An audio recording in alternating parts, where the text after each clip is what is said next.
The Deathworlders fleet received the alien SOS and unleashed war. The darkness of space stretched endlessly around the Earth patrol ship. Indomitable. Captain Tae-hyun sat in his command chair, watching the stars drift past on the main screen. It was a routine patrol, the kind they had done 100 times before. Nothing ever happened out here in the Outer Rim territories. That was about to change. "Captain, I'm picking up something strange," Hae-won said from her station. She was the communications officer, and her fingers moved quickly across her controls. "It's very faint. Could be nothing, but—" Tae-hyun sat up straighter. "What kind of signal?" "Distress call, I think, but it's badly damaged. Lots of interference." Hae-won adjusted her equipment, trying to clean up the transmission. "Give me a minute." The bridge went quiet. Everyone waited. In space, distress calls were serious business. They could mean pirates, ship failures, or worse. Much worse. After several minutes, Hae-won's face went pale. "Captain, you need to hear this." She played the transmission. Static filled the air at first, then a voice came through. It was high-pitched, not human. The words were translated by the ship's computer into English. "This is Valora Prime Colony. We are under attack. The Krethik have come. They are destroying everything, killing everyone. Please, if anyone can hear this, we need help. We have children here. Thousands of children. Please." The transmission dissolved into static again, then cut out completely. The bridge stayed silent for a long moment. Tae-hyun felt his stomach twist. He knew about the Krethik. Everyone did. They were a nightmare species, a hive mind that consumed entire worlds. They took everything: metal, food, flesh. Nothing remained after they finished. "How old is this transmission?" Tae-hyun asked. Hae-won checked her readings. 3 weeks, sir, based on the signal decay." 3 weeks. That was an eternity. The Valorians were probably already dead. Galactic Council rules were clear about this. If a Krethik attack was more than a few days old, you assumed the worst and moved on. You didn't waste resources on lost causes. But Tae-hyun was human. Humans didn't follow those rules. "Get me Admiral Sang-woo, Priority Channel." The crew exchanged glances. They all knew what their captain was thinking. It was crazy. It was probably suicide. But not a single person objected. The Admiral's face appeared on the screen within minutes. He was older than Tae-hyun, with gray hair and sharp eyes that missed nothing. "Captain, this better be important." "Sir, we've received a distress call from Valora Prime. Krethik attack. The transmission is 3 weeks old." Admiral Sang-woo's expression didn't change. 3 weeks? Then they're gone, Captain. You know the protocol." "Yes, sir. But there were children in that transmission. I could hear them in the background." The Admiral was quiet for several long seconds. Tae-hyun could see him thinking, weighing options, calculating costs. Finally, Sang-woo spoke. "How many ships can we gather?" Tae-hyun felt his heart beat faster. "With emergency recall, maybe 5 cruisers, 2 carrier groups, and 12 marine battalions. We could have them ready in 6 hours. That's not much against a Krethik swarm." "No, sir, it's not. But it's what we have." Admiral Sang-woo rubbed his face. He looked tired suddenly. "The Council is going to lose their minds over this. We're supposed to ask permission before military actions. Get approval. Follow procedures." "The Valorians asked for help, sir. 3 weeks ago. They're almost certainly dead now." "Almost certainly isn't the same as definitely." The Admiral stared at him through the screen. Then, slowly, he nodded. No, it's not." "All right, Captain. Start gathering your fleet. I'll bring the rest. We go in heavy, maximum force. And Tae-hyun." "Yes, sir. If we're doing this, we're doing it right. We don't just drive them off. We make sure the Krethik remember this. We make them afraid." "Understood, sir." The transmission ended. Tae-hyun stood up and looked at his crew. They were all watching him, waiting. He could see the determination in their eyes. They were scared, yes, but they were also ready. "Hae-won, start calling every ship in range. Emergency recall, authorization code Alpha 7. Tell them we have a rescue mission. Yes, sir. Kai Young, start plotting a course to Valora Prime. Fastest possible route. I don't care how much fuel we burn. On it, Captain. The bridge erupted into organized chaos. People moved quickly, efficiently. This was what they trained for. This was why humans had ships out here in the first place. Within 4 hours, ships started arriving. The cruiser, Defiant, the carriers, Yorktown and Midway. 3 destroyers, Thunder, Lightning, and Storm. Transport ships carrying Marines in full combat gear. Every ship that could make it came. Admiral Sang-woo arrived in his flagship, the massive battlecruiser, Vengeance. It was the pride of Earth's fleet, equipped with enough firepower to crack a moon. On the bridge of the Indomitable, Tae-hyun watched the fleet assemble. 12 ships total. Not a huge force, but every vessel was packed with weapons, soldiers, and determination. Other species were watching. The communications channels were full of confusion and questions. A Zentari observer ship sent a message asking what the humans were doing. A Morellian trade vessel warned them that the Valorians were likely extinct by now. Haewon relayed the messages to Tae-hyun. He listened to each one, then gave her his response. Tell them we're going to do what humans do. We're going to help.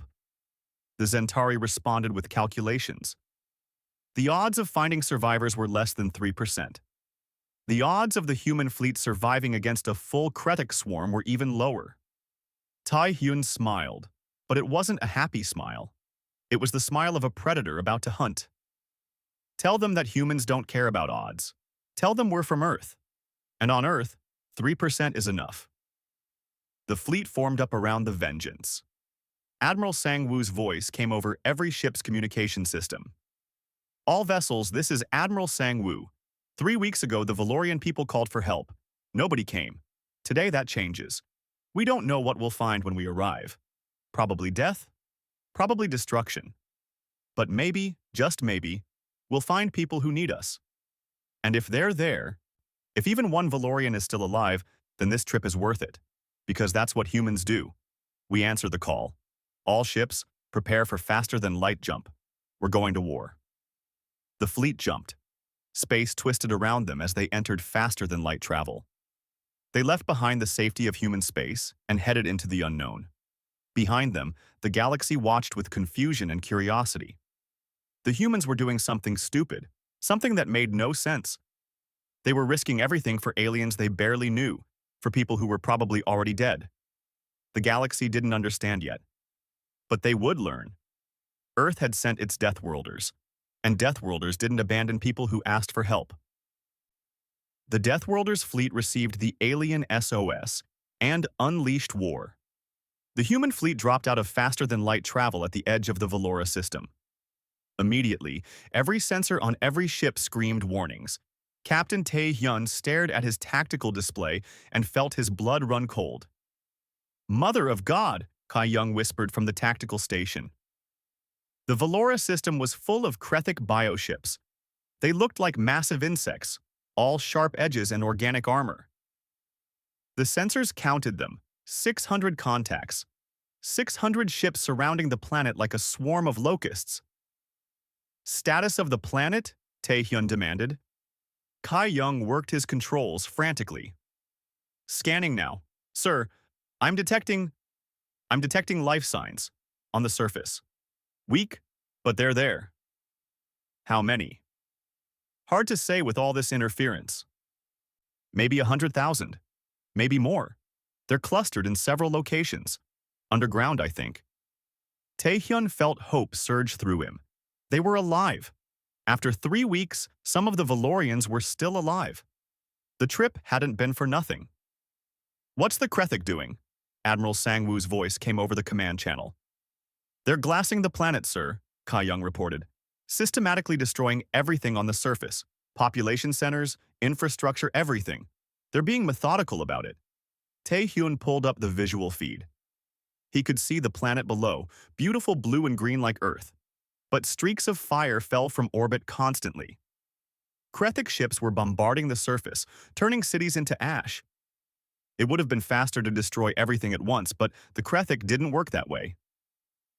They consumed slowly, taking their time, making sure nothing escaped. Fleet status? Admiral Sang-woo asked. All ships reporting ready, sir, Haewon said. Weapons armed, fighters prepared for launch. Marines are locked and loaded. Odds, Ka-young? The tactical officer didn't need to check. 600 Krethik bioships against 12 human vessels, sir. Approximately 120 to 1 against us. The command channel was quiet for a moment. Every captain in the fleet was listening. They all knew the numbers. They all understood what they meant. This wasn't a battle. It was a death sentence. Admiral Sang-woo spoke calmly. Then it's a fair fight. All ships, advance to attack formation. Fighter wings, launch immediately. We're going right down their throats. Tae-hyun smiled. That was the human way. When faced with impossible odds, you didn't retreat. You attacked. You heard the Admiral. Haewon, sound general quarters. Ki-young, plot an intercept course through the center of their formation. Tell the weapons officer to arm everything. And I mean everything. The Indomitable surged forward, accelerating toward the enemy. Around them, the rest of the fleet matched their speed. Fighters poured from the carrier decks like angry bees, hundreds of small craft with human pilots ready to die. Leading the fighter squadrons was Yoon-ji. She sat in her cockpit, hands steady on the controls despite the fear in her gut. Her squadron followed close behind. 12 fighters against 600 enemy ships. Stupid odds, crazy odds, perfect odds for humans. All fighters, this is lead, she said over the radio. Stay tight, follow my moves. Don't try to be heroes. We're all heroes today whether we like it or not. Her squadron confirmed. Good people, all of them. Young, most of them. This might be their first real combat. It might be their last. The Krethik detected the human fleet. Their bioships began turning, abandoning their bombardment of the planet to face this new threat. The hive mind was confused. 12 ships against 600? It didn't make sense. No species was that stupid. The humans opened fire first. Nuclear missiles launched from every ship, dozens of them, streaking across space toward the Krethik formation. The enemy tried to shoot them down, but there were too many. The first missiles hit, and nuclear fire bloomed in space like small suns. 10 Krethik ships vanished in the blasts. Then the railguns opened up. Solid slugs of depleted uranium, accelerated to impossible speeds, punched through Krethik armor like paper. More ships died, torn apart by kinetic impacts. The Krethik responded. They fired back with bioweapons, acid bombs, plasma bursts, and living missiles that tracked their targets. The human fleet scattered, each ship moving independently, making themselves harder to hit. Yoon-ji led her fighters into the chaos. The space between the fleets was full of death. Missiles, debris, fire, and bodies. She saw a Krethik bioship ahead and didn't hesitate. Her finger pressed the firing trigger, and her fighters' guns tore the enemy apart. Lead, this is 7. I've got 3 on my tail. Yoon-ji rolled her fighter, checking her display. She saw 7's position and adjusted course. Hold steady, 7, I'm coming. She dove toward her wingman's position, threading between 2 Krethik ships. The enemy vessels fired at her, but she was too fast, too agile. Human pilots had reflexes other species couldn't match. It was a Deathworld advantage. Fast predators had taught humans to react in milliseconds. She came up behind the Krethik ships chasing 7 and fired. One exploded, then another. The third tried to evade, but 7 had turned around now and caught it in a crossfire. Thanks, lead. Stay sharp. This is just starting. The main battle was getting worse. The Vengeance was taking heavy fire, its shields flashing under repeated impacts. A Krethik bioship closed in for a killing blow, but the human battlecruiser turned at the last second and rammed the enemy. The collision destroyed the Krethik ship completely and tore a huge gash in the Vengeance's hull. Admiral Sang-woo's voice came over the fleet channel, calm despite the chaos. All ships, concentrate fire on Grid Section 7. Burn us a hole in their formation. Every human ship turned their weapons on one section of the Krethik swarm. The combined firepower was devastating. Dozens of enemy ships died in seconds, creating a gap in their lines. Marine transports, go, now! 3 large transport ships broke from the fleet and dove toward the planet. They had to get through before the Kretek closed the gap. Fighter squadrons, including Unjis, moved to escort them. The Kretek realized what was happening and tried to stop the transports. Hundreds of enemy ships turned to intercept. The fighters fought desperately to hold them off. Unji watched her squadron shrink. 8 went down, then 12, then 4. "Keep moving," she shouted. "Get those transports through." One transport took a direct hit and exploded. The other 2 kept going, diving into the atmosphere with Kretek ships right behind them.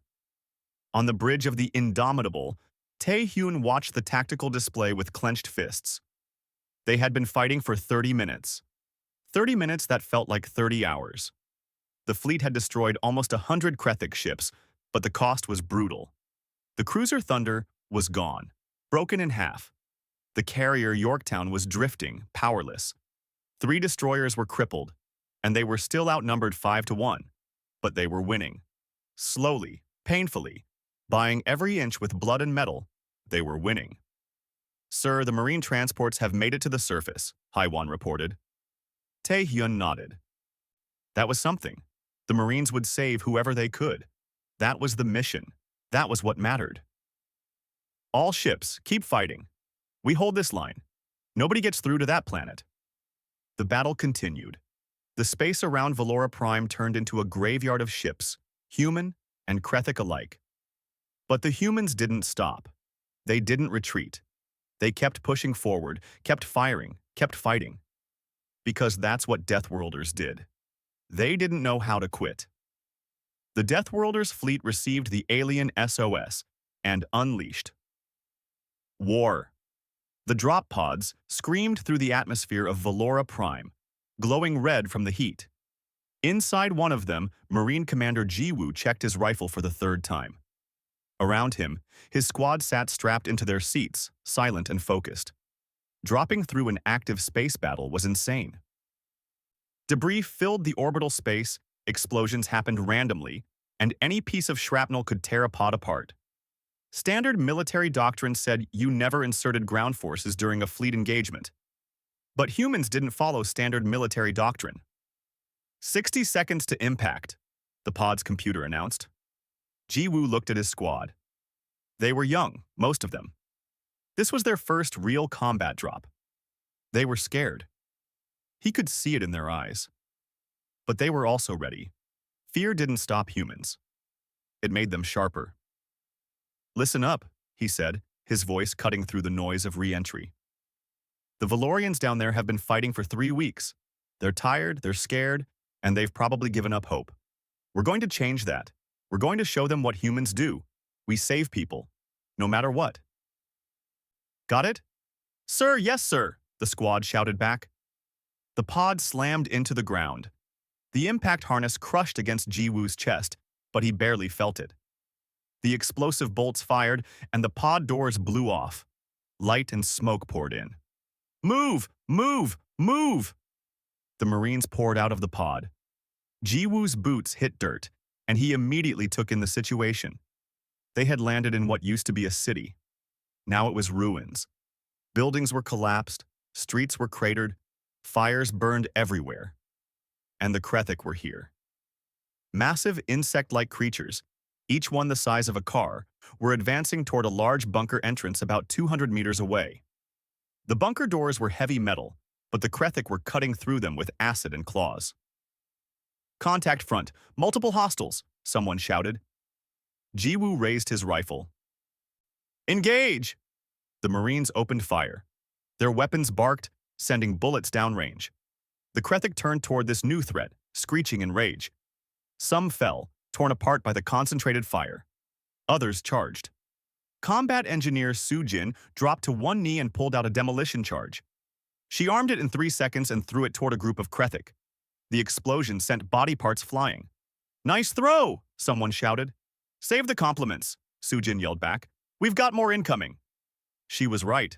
More Kretek were coming from every direction. Dozens of them. Maybe hundreds. The Marines formed a defensive line, pouring fire into the enemy. Every human was moving, shooting, reloading, shooting again. It was organized chaos. Sniper Hunwoo found a collapsed building that still had one wall standing. He climbed up quickly, setting up his rifle. From his elevated position, he could see the entire battlefield. He picked his first target, a larger Krethik that seemed to be directing the others. One shot. The creature's head exploded. The Krethik near it hesitated, confused. That gave the Marines below an opening. "Push forward," Jiwoo ordered. "We need to reach that bunker." The Marines advanced, fighting for every meter. Medic Yuna ran between wounded soldiers, stopping just long enough to slap emergency patches on injuries before moving to the next casualty. A Krethik charged her from the side. She didn't panic. She pulled her sidearm and shot it 3 times. The creature fell. She went back to treating the wounded. The Marines reached the bunker doors just as the Krethik breached them. Jiwoo was the first through, his rifle up. Inside was a nightmare. Valorians huddled against the walls, screaming.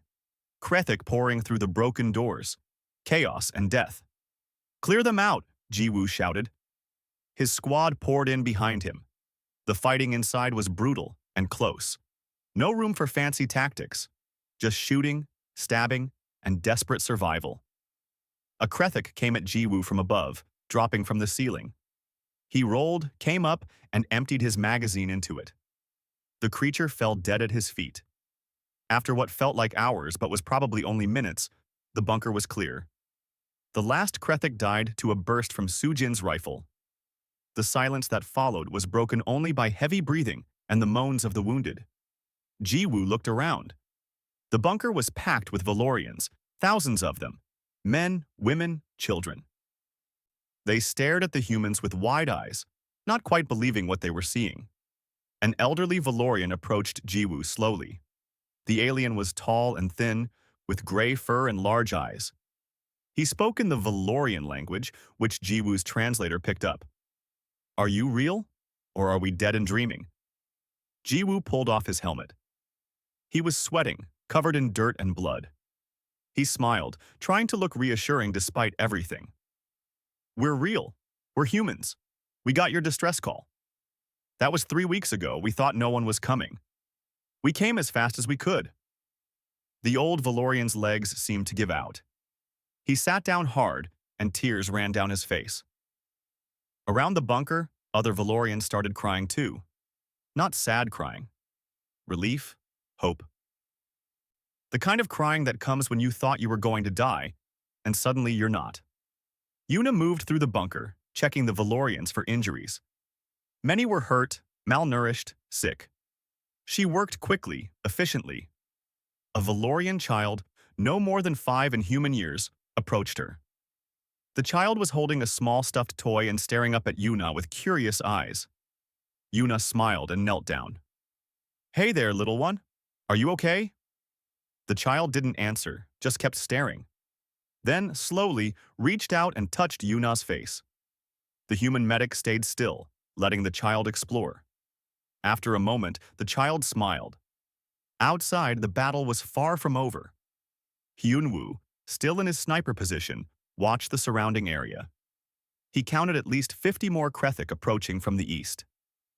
He keyed his radio. "Commander, we've got more company. Big group, 200 meters in closing." Jiwoo cursed. "Can we hold here?"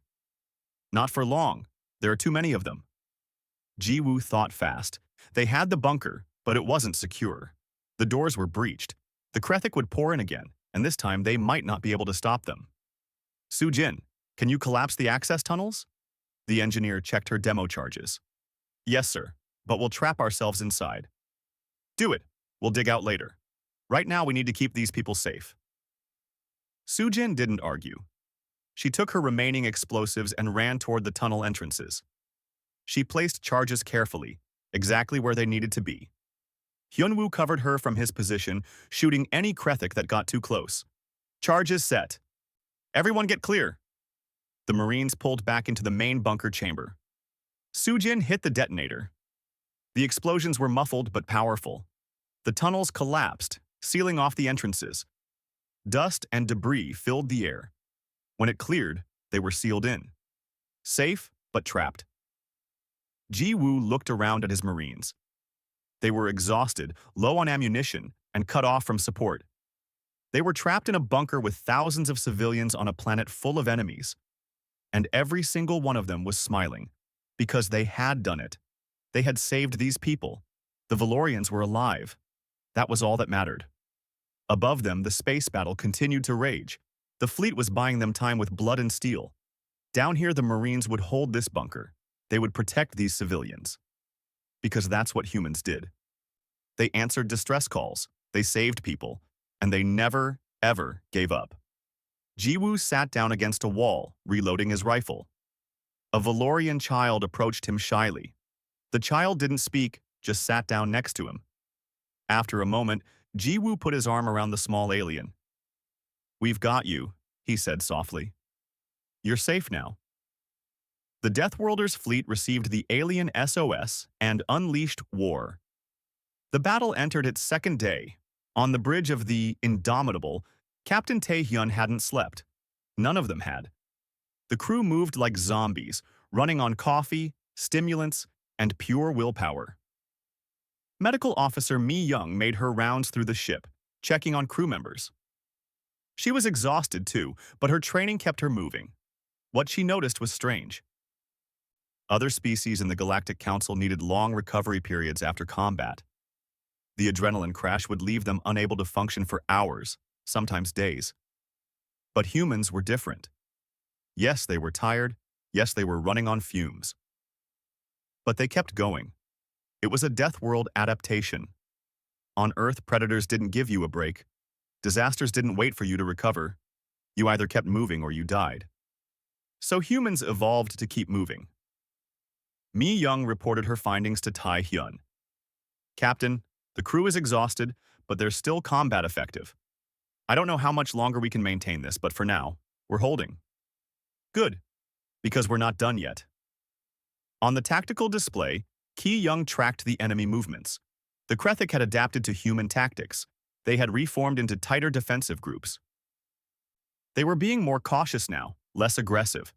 They were trying to drag this into a siege. That was their mistake. They thought humans would break under prolonged stress. They didn't understand Deathworlders. Pilot Yoonji was on her 8th consecutive combat mission. Her hands shook from exhaustion. Her eyes burned. Her back ached from sitting in the cockpit for so long. But when she gripped her flight stick, her hands steadied. Muscle memory took over. She led her depleted squadron through another attack run. They dove toward a cluster of Krethic bioships, fired their missiles, and pulled up before the enemy could respond. 3 Krethic ships exploded. "Lead, how are you still flying?" one of her wingmen asked over the radio. Yoonji laughed, but it sounded a bit crazy even to her.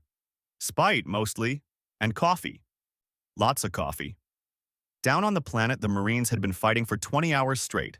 No sleep, no relief, just constant combat. But they had learned the Krethic patterns. They knew where the enemy would attack. They knew how to hurt them. Jiwoo led a small team out of the bunker through a hidden exit that Soo-jin had found. They moved through the ruins like ghosts, placing explosives on Krethic staging areas. Then they vanished before the hive mind could react. Boom. Another Krethic position destroyed. Soo-jin had developed specialized charges that targeted the neural connection nodes the Krethic used to communicate with their hive mind. When those nodes were destroyed, the Krethic in that area became confused and disorganized. Hyunwoo had been in his sniper position for 18 hours. He hadn't moved except to shift his aim. His spotter counted 43 confirmed kills. 43 Krethic dead, each one with a single bullet. "Don't you need to rest?" the spotter asked. Hyunwoo's eye never left his scope. "I'll rest when they're all dead." Another shot. 44. Admiral Sangwoo stood on the bridge of the Vengeance, watching the tactical display. His flagship was barely holding together. Hull breaches everywhere, shields at 30%. But they were still in the fight. His tactical officer approached. "Sir, we're detecting something strange. The Krethic formation is fragmenting. They're becoming less coordinated." Sangwoo leaned forward. "Explain." "It's like they're uncertain. The hive mind seems to be questioning whether this is worth it. For the first time in 2 days, Sang-woo smiled. They're learning. They're learning that fighting humans is expensive. The Krethek had never encountered anything like this before.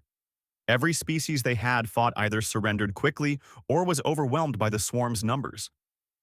But humans didn't surrender, and they weren't being overwhelmed. They just kept fighting, kept adapting, kept inflicting damage. The cost-benefit analysis in the hive mind was changing. This world wasn't worth losing this many ships. It wasn't worth this much damage.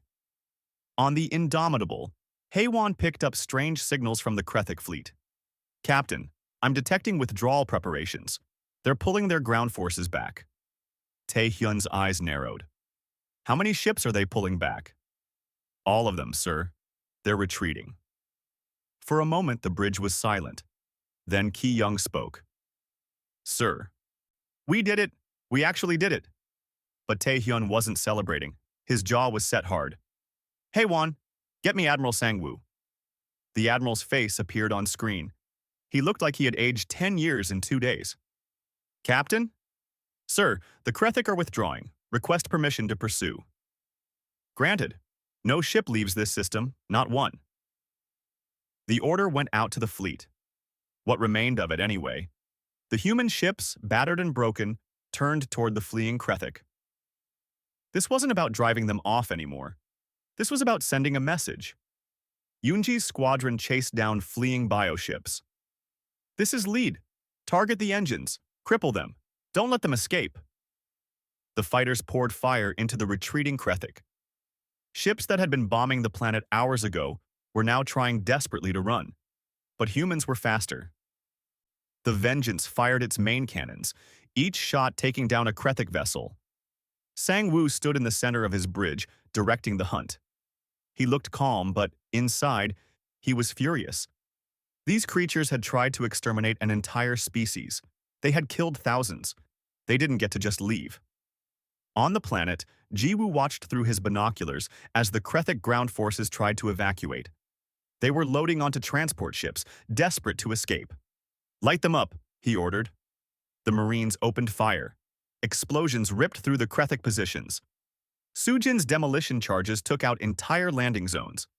Hyunwoo shot pilots through cockpit windows. None of the ground forces made it off the planet. In the bunker, the Valorians could hear the fighting outside. But now it was different. The sounds were moving away. The Krethek were leaving. After 3 weeks of hell, the nightmare was ending. An old Valorian mother held her children close. She didn't fully understand what was happening. All she knew was that the humans had come. These strange, violent, terrifying beings from a world called Earth had arrived and decided the Krethek had to leave. And what the humans decided, apparently, happened. Yuna sat in a corner of the bunker, finally allowing herself a moment to rest. A Valorian infant that wouldn't stop crying had been placed in her arms earlier. She had been rocking the child for hours now, humming a song from Earth. The baby had finally fallen asleep. She looked down at the small alien face, so peaceful now. This is why they fought. This is why they never quit, because someone had to protect those who couldn't protect themselves. In space, the last Krethek bioship tried to make the jump to faster-than-light travel. The Indomitable fired a long-range missile. It struck true, crippling the ship's engines. The bioship drifted, helpless. Tae-hyun watched it die. Confirm all enemy vessels destroyed. All contacts eliminated, sir. The system is clear. The captain sat down in his chair, suddenly feeling the weight of the last 2 days. They had won. Against impossible odds, outnumbered 100 to 1. They had won. But the cost was devastating. So many ships destroyed. So many people dead.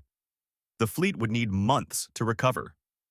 Still, when Tae-hyun looked at the planet below, at the life signs that showed over 100,000 Valorians still alive, he knew it was worth it.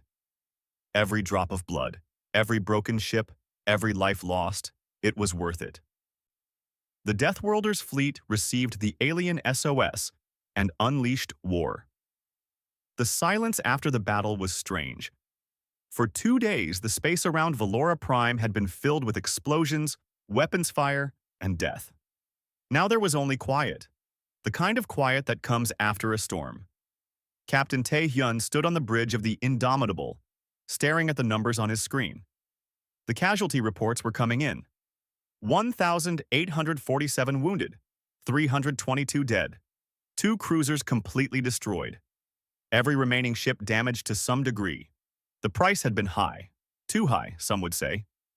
But then he looked at the other number on his screen. 127,000. That was how many Valorians were still alive.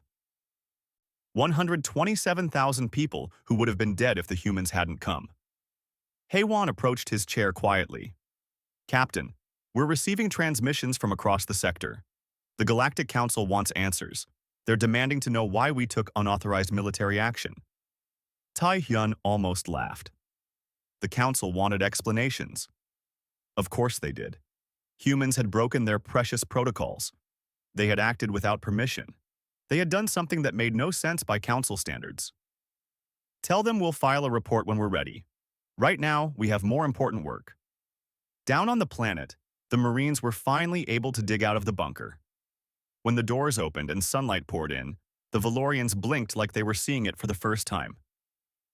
In a way, they were. They had thought they would never see daylight again. Commander Ji-woo stood at the entrance, watching Valorian families emerge. They moved slowly, carefully, like they couldn't quite believe it was safe. Children held their parents' hands. The elderly leaned on the young. They were dirty, tired, and scared. But they were alive. A young Valorian woman approached Ji-woo. She carried a small child in her arms. Through the translator, she spoke softly. Thank you. I don't know what else to say. Just thank you. Ji-woo nodded.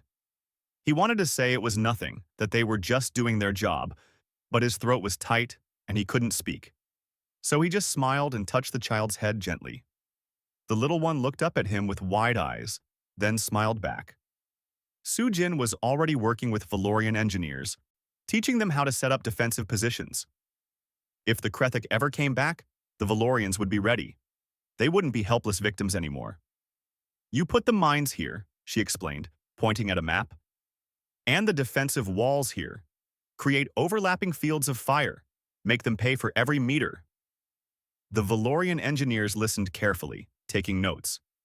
They had never thought like this before. Their species was peaceful. They didn't understand war. But they were learning fast. Hyun-woo had finally left his sniper position. He walked through the ruined city, seeing the destruction up close. Buildings reduced to rubble, streets cratered, fires still burning in places. It would take years to rebuild, but people were already starting. He saw Valorians clearing debris, sorting through rubble for anything salvageable. They weren't waiting for someone to save them anymore. They were saving themselves. With human help, of course. Medic Yuna set up a field hospital in what used to be a school. Wounded Valorians lined up for treatment. She moved from patient to patient, working until her hands were numb. Other human medics helped, teaching Valorian doctors new techniques, sharing medicines. The Valorian infant she had cared for was returned to its mother. The woman cried when she saw her baby, holding the child close. She looked at Yuna with tears streaming down her face. You saved her. You saved all of us.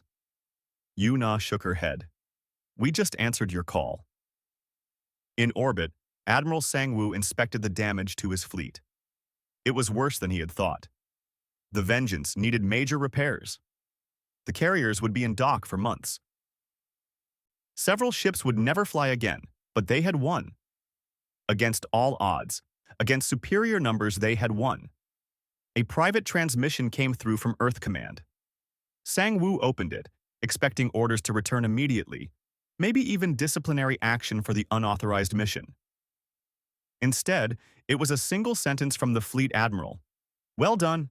Come home when you're ready. Sang-woo felt something release in his chest. Earth Command understood. They got it.